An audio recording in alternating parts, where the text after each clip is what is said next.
There were no mistakes in Guardian's autopsy report. So you're saying there's no way Dr. Young could have made a mistake? Of course! Doctors can't afford to make mistakes. This is a world where just one misdiagnosis can end a long career. I know that my granny, at least, would never. If I did something like that, you think they'd still let me run a hospital? Of course, it's longer than you have. Okay, well, let's press it again. So in your long career, you never once made a mistake. A doctor's only as good as the length of their track record. We're just talking about a lengthy track record. That former chief prosecutor has one too. And yet his actual abilities don't seem to measure up. I hope that you're not the same as well. Ouch! It's a low blow, you know? But you know, Edgeworth, I don't make mistakes either, you see? Because you see, before I can make a mistake, those around me will have already made it instead. You see, I don't have time for mistakes. It's quite amazing, you know? Must be karma. You can't compare a chief prosecutor with a doctor. You really can't. Okay. What I'm thinking here is that she's the one that actually did the mistake. Like, she's the one that wrote it. That's what I'm thinking.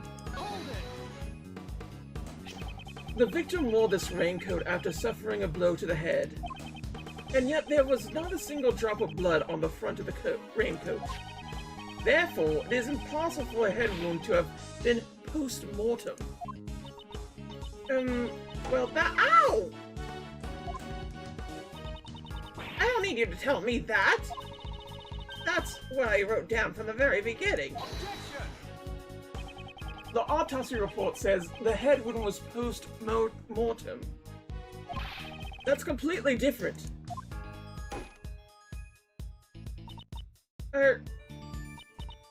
Yeah. I relayed to Karen what to put down in the autopsy report. After that, it was none of my beeswax. Relayed to Karen. Please elaborate on that. After that, it was none of my beeswax. Uh-huh. I would like to verify once again what you saw when you examined the body. Like we... Oh, well, about that, she was done in by a thumb in her noggin. Dr. Young, do you know when that happened? Before she died, of course. The wounds on her chest were post-mortem. That's when I relayed to Karen, so that's what should have been written in the report. And that's what you relayed to her. I'm finally beginning to see the truth. Got nothing to gain from falsifying. She doesn't. She specifically doesn't. Her? Maybe? But I think she just made an honest mistake, I'm gonna be real. Nothing strange at all. It doesn't look like Granny is lying. Miss Jensen is the one who is relaying Dr. Young's words. I'll have to confirm whether or not Miss Jensen is telling us the truth. Okay. I relayed everything to Karen. After that, it was one of my beeswax. Can we just show this? Can we just show this to her and it'd be fine? I mean, if I do, I might die. Shoot. Yeah, got him. Got him. Dr. Young, please confirm what this autopsy report says with your own eyes. I'll read it out. Oh, why is she sweating?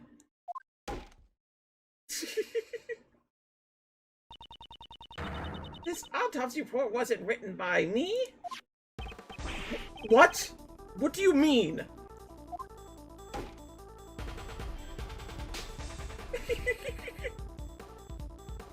She's so happy. I don't know.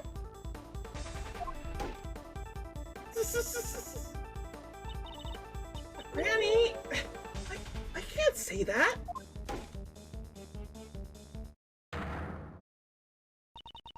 Miss Jensen, if you're trying to keep the truth in the dark, then... In place of the goddess of law, I shall hear your confession.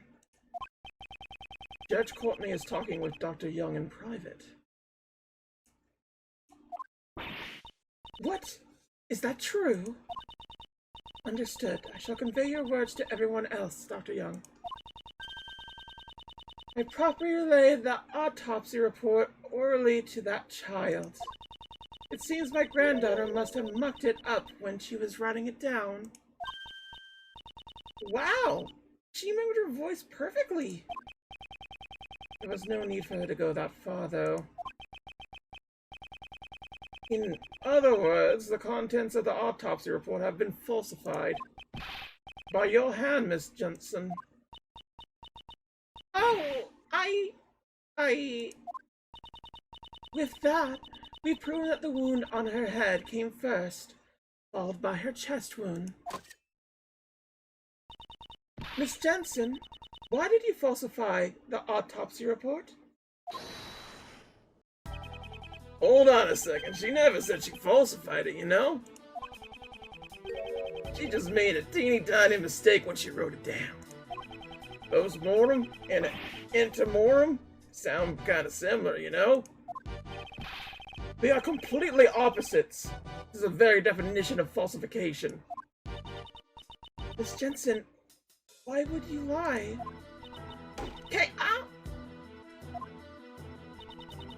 want you to tell me why you would do something like that. Annie, but Because you falsified the autopsy report, Kay fell under suspicion. Tell me why you did it. I can't say. I just can't say it. Not I don't want to say, but I can't say. You're all a bunch of bullies, you know? Ganging up on this poor girl who loves her grandmother so. Loves her grandmother? Boy, did you just... She's totally unrelated to this. I think I can forgive her for just one tiny mistake.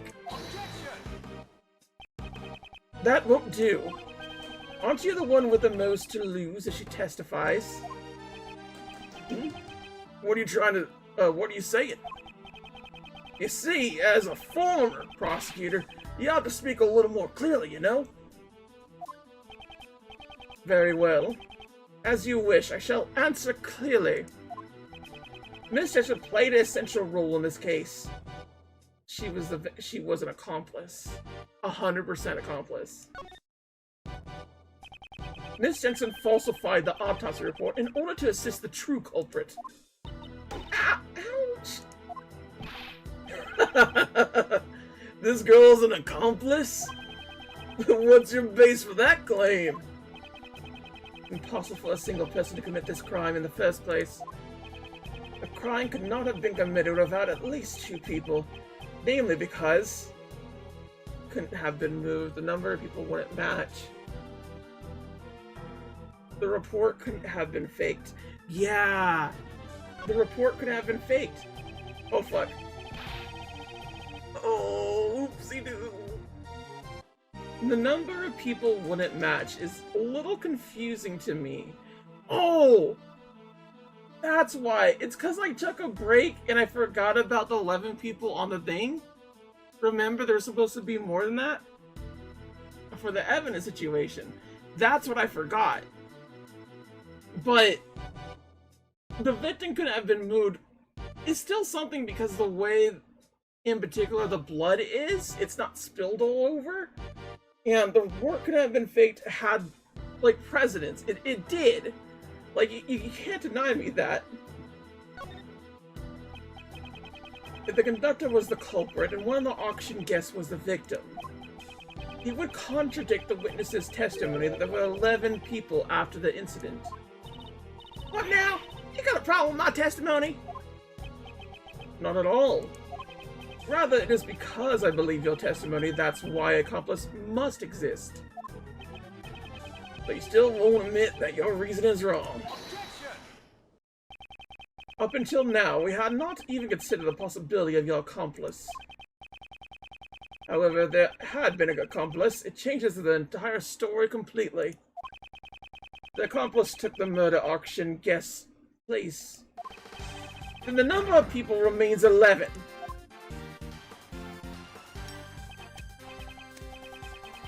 Oh, I see now, so that's what you're thinking. But you know, would that have been quickly discovered? Miss Jensen and the victim had similar physiques. If she wore the victim's mask, she could have easily taken her place. Miss Jensen, did you switch places with the victim? I wouldn't... Who was the conductor? In other words, tell me who was the true culprit. I can't. I mean, that would also cause trouble for Granny. Ah! But Granny, I will accept whatever wrongings you may have done. Just tell me everything. Granny!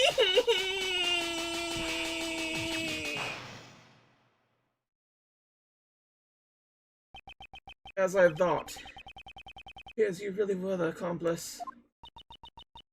Miss Jensen, why? Miss Jensen? Would you please tell us? Yes. It's okay, Granny. I'm fine now. I switched places with the victim, Miss Crane. So you admit to being conductor's accomplice? Yes, I helped out the conductor. I don't really know why, but for some reason, the conductor was expecting to be attacked by Miss Crane. The conductor expected an attack from the victim. We were so sure it was going to happen that we came up with a plan to counter it. A way to beat the victim at their own game. And that's when I was called in. I was told to wait in the storeroom before the auction began. Whoa there! You ain't fooling my ass! If you were waiting in the storeroom, I reckon I would have bumped into you. After all, I've been up in the storeroom the entire auction. I'm telling the truth. I wonder about that, you know? Can we really believe a girl who would falsify a report? Objection! Huh. There shouldn't have been many places to hide in a storeroom. Then by all means, tell me.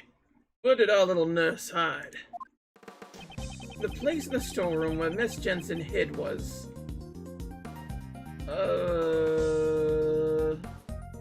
Okay, so like, I'm 99% sure it's here, specifically the costume trunk. It makes the most sense to me that that is the case. But all of these, there isn't much else here for that. So the only place that she could be hidden would be the costume trunk. Take that! Yes! She hid inside this costume trunk. Costume trunk? Eh? Ah, now that you mention it, that box was already there before I snuck in. I figured I would hide in there myself, but it was wrapped up nice and tight with a chain. It was locked too, so I had to give it up. I suspect that when you sneaked into the room, Miss Jensen was already inside the trunk. Yes, it would have been bad if one of the guests from the auction had opened the lid. After instructing me to hide inside, the conductor wrapped a chain around the costume trunk. I think they went downstairs using the lift shortly thereafter. It was right before the auction. So then when the auction began, only you and Miss Hart were in the storeroom. Yes, that should be right. The auction had been going on as usual, but When a certain participant made the winning bid, the conductor committed the crime. Miss Hart must have heard the altercation that occurred then. You betcha! I was trembling behind their statue the whole time, though. Following the altercation, Jill Crane was murdered. After killing Jill Crane, the conductor carried her body to the costume trunk. And Miss Jensen, who had been hiding in the trunk, was made to take Miss Crane's place. The victim's body was placed inside the costume trunk. The conductor then took Miss Jensen, who had been made to look like Miss Crane, Jill Crane, and returned to the auction hall as if nothing had happened. Was this roughly what happened in the storeroom during the incident? Yes, that's right. Pulling the old switcheroo with one of the auction guests. Ain't that impossible? That gal and the murder victim are two completely different people, you know? Don't you reckon one of the other participants would have noticed or caused a ruckus? No, not at all. The reason they didn't notice the switch was because as she used the victim's name, she acted like the victim. She stole the victim's clothes? I guess? Did she not have the other stuff? I don't know what she was wearing at the time, that's the thing. She used the victim's name. That wouldn't really do it. She acted like the victim. I don't think that would do it either. From what I could tell, Miss Jensen and the victim appeared to have a similar physique. Furthermore, there was a rule requiring a mask to be worn during the auction. If their clothes were the same, I doubt anyone would have noticed she was a different person. Yes, I blended right in. I borrowed Miss Crane's clothes. Ow! You must have embarrassed the dead like that. I know. I also thought it was pretty heartless to leave her exposed like that. So when the conductor wasn't looking, I covered her up in the raincoat that was up for auction. So she was the one who put the red raincoat on the victim. And then the auction resumed as if nothing had happened. I reckon I took the picture of her in the red raincoat after all. That made up all the facts line up. After I took the photo, I went over to the lift to sneak a peek down below. I witnessed the 11 participants, and then I hightailed it back behind the statue. Don't tell me. You were hiding there the entire time until we found you? Nah, that's... how should I put it? What is it? Did something happen? I didn't mention it before, but after I might have dozed off a little. To be more precise, I fainted. Well, something like that. So, something did happen. Ain't no big deal. Kinda embarrassing to say, though. There was this huge thump sound all of a sudden. I was a little surprised by that. It was right after I had just witnessed a murder, so I was shaking in my boots. My heart sort of tightened up, and I was off to La La Land. When I woke up, I was already the next day, around the time y'all came in by the storeroom. I see. So there was a large sound. Miss Hart, I take it you do not know what transpired in the storeroom beyond this point? I guess. But after the auction, all the masks were properly returned. So I reckon the participants had exited through the storeroom, just like I done said. Miss Jensen, what were your actions after the auction resumed? I took the victim's place and participated in the auction. The conductor instructed me to win the bid for the costume trunk. Because the body was inside it. It would have been bad if another auction guest won the bid for it. You didn't realize the box was empty. No, we only found out when we came up to the storeroom to pay the bill. The conductor was with me and told me to go search for her immediately. And then, I found another girl collapsed in front of this ladder. Hey. Yes, she probably fell down from the roof and lost consciousness. Maybe the victim left a hatch open when she went up to the rooftop. I understand now. Kay was surprised at seeing the collapsed victim and did not notice the open hatch. She must have missed her footing and fell down into the storeroom. But she said she was pushed. Miss Hart, I have determined the sound that made you faint. It was likely the sound of Kay falling into the storeroom. That might have been it, though I reckon it'd be kind of pathetic to faint over something like that. Well, Miss Jensen found the unconscious Kay. Miss Hart was also unconscious behind the statue. The situation is becoming clear to me. Miss Jensen, please continue your story. After I found Kay and the victim, I put them both in the trunk. If the customers at the auction found out, there would have been a huge commotion. Was this an order from the conductor as well? Yes, it was. But since I secretly decided to put the raincoat on Miss Crane, I had to dispose of the raincoat without the conductor noticing. So the conductor didn't anticipate the raincoat becoming another piece of evidence. And finally, we dressed Miss Crane in a spare conductor's outfit. I see. In doing so, you made the victim appear as if she was the conductor. In the end, the auction ended without anyone noticing anything.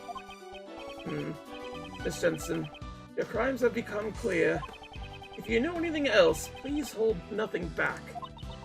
I want to help you more, but this is all I know. If I had to say, there's just one thing that bothers me. When I took Miss Crane's place, I borrowed her clothes. But there was no way for me to borrow her hair. Ow! What kind of quarters assistant goes around stealing a corpse's hair? I think that robbing the deceased of the clothes would be questionable enough. This is true. I actually had a teacher way back when that was used to do like foreign stuff and whatnot, and they actually had a lot of like note variety in it, in the sense that like they actually were a consultant on bones and various other things like that. And something in particular that coroners like really get angry about is you treating the body with disgrace. Like legitimately. Like that is something that is a tick for them. And this kind of stuff wouldn't really happen. So I understand why the grandma's is upset, because that would be the case. Well, the color and the length of our hair is different, so I was worried about how to disguise it. However, the conductor even had a wig prepared for me. In fact, he had two of them. Inside the costume trunk, there was both a straight wig and a wavy wig. Two wigs. Why were there two? Who knows? Maybe it was a precaution in case the victim had changed her hairstyle? I ended up using the straight wig to match Miss Crane's hair. That means the wavy wig was left unused. Was it though? Is that really all you know? Yes. Yep, that's really all I know. But that means you don't know who the conductor is. I'm sorry, I only knew that person as the auction conductor. I never saw that person without a mask on. The conductor seemed to be on guard towards everybody. At this rate. Edgeworth! Is that all you got? Even if that little nurse is an accomplice, changes absolutely nothing, you know? In the end, the true culprit is still Kay Faraday. All you did was add another criminal, you know? The rule of law cannot be overturned. At least, not for your sake.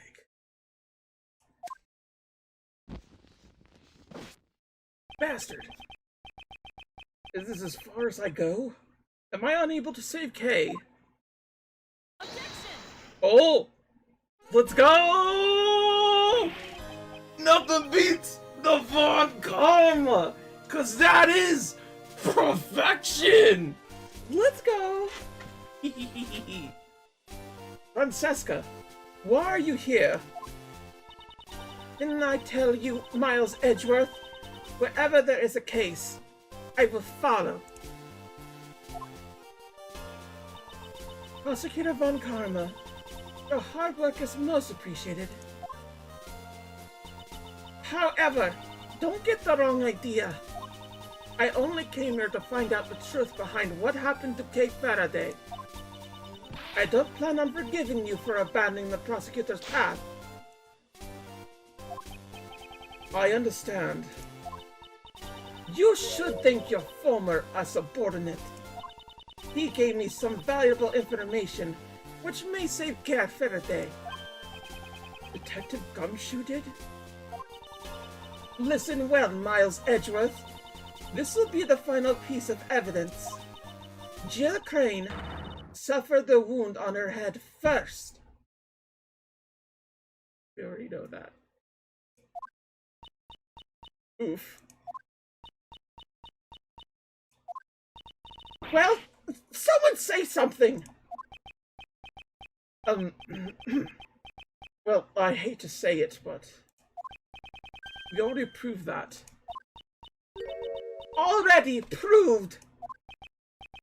Yes, well, just a few. Ah! You should have told me sooner! You're the one who barged in here and started talking. Well then, does that mean you found out that what the murder weapon was already? No, not yet. Is that so? In that case, listen well. The victim was struck on the head with a blunt, cylindrical object. The wound on her chest was suffered post-mortem. A cylindrical murder weapon. Objection.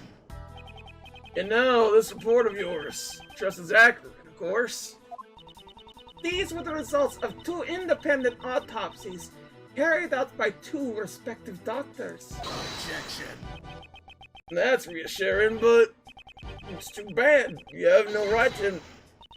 Interpol is after the black market auctions, and I am the prosecutor in charge of the investigation. The victim participated in the auction. Therefore, it is only natural for me to investigate. Especially now that she's been murdered. I see, I see. Clever girl, little Von Karma. Then it has been settled. The victim died from blunt force trauma to the head. Let's go. Unfortunately, the murder weapon has yet to be found. Just knowing the shape of the murder weapon gives me an idea as to what it might be. Hey, in my investigation, we didn't find any other murder weapons, you know? If you can consider the conductor's possessions in the crime scene, the answer should be clear. The blunt cylindrical object used in the auction hall was Judge Courtney's gavel.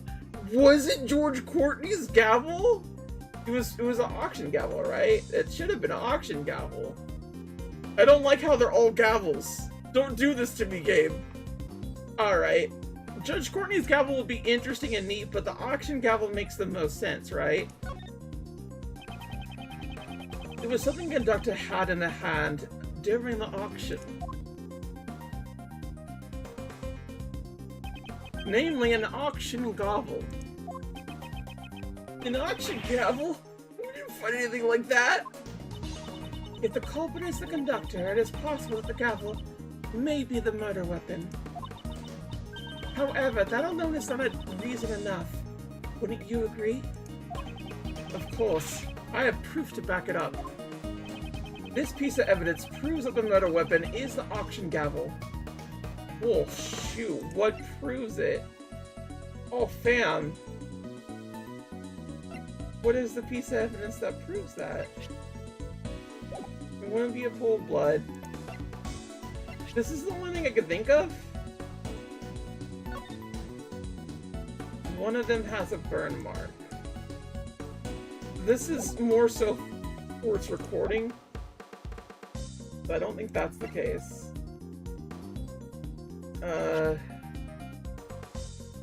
Made of cheap plastic. This doesn't really work so well. Letter wouldn't do anything. Corsage wouldn't do anything. No. What would prove it? Many different types of masks. I was thinking there might be like an indent or something, but no. What if there's an indent here? I'm not able to see it. Why am I not able to see anything? It doesn't look like there's anything here. So that really wouldn't be it.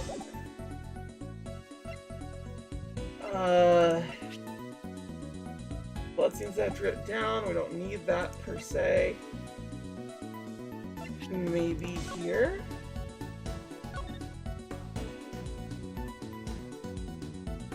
Let's see.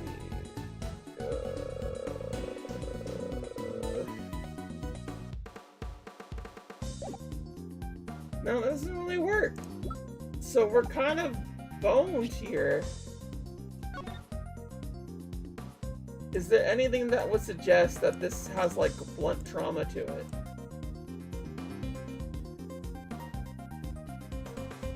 No, not really. So this is kind of just a shot in the dark. It proves that the murder weapon is the auction gavel. It proves it's the auction gavel, specifically.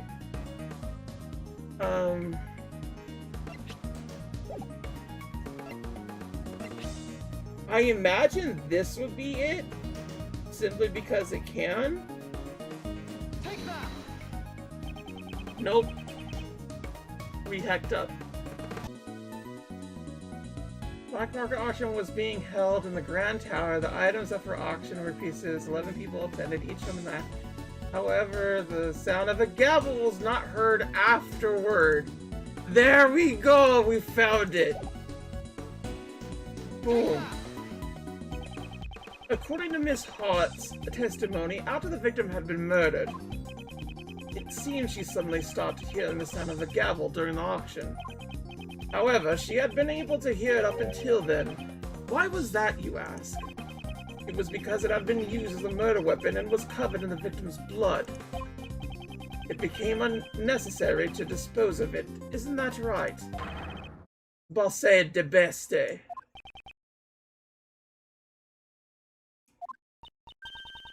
I'll have a search for the murder weapon performed immediately. Well, good luck with that, you know. You gotta work as hard as you can while you're young. See? He's completely confident that we won't find it.